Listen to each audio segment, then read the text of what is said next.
And that's why I've asked Vice President Biden to lead a tough, unprecedented oversight effort, because nobody messes with Joe.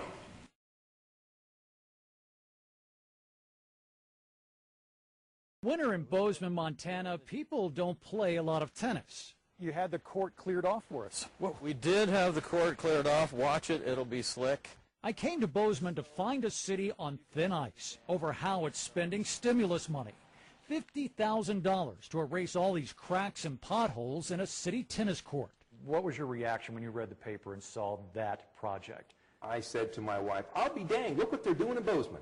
Montana Governor Brian Schweitzer wants to make Bozeman an example of how not to spend stimulus money. Putting a rubberized surface on a crumbling tennis court was not part of Schweitzer's plan, targeting roads, water, and energy efficiency.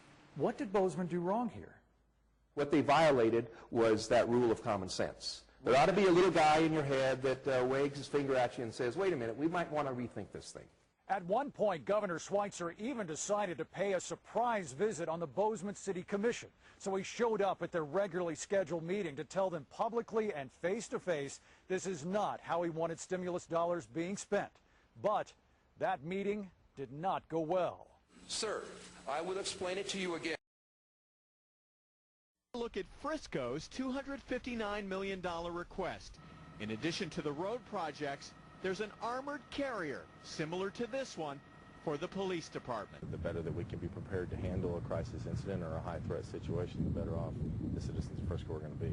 The mayor says with all of Frisco's sports venues and schools, it's a smart idea to have an armored carrier. But some argue the city is already safe.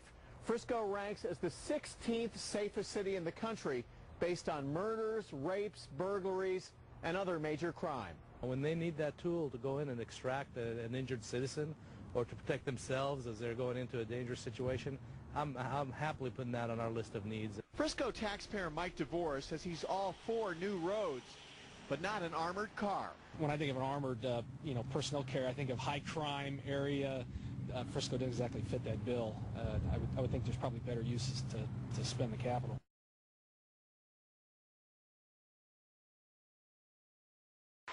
Let me just say, by the way, give a compliment to Vice President Biden. He and his team have overseen the Recovery Act. You have not seen scandal break out on a huge endeavor.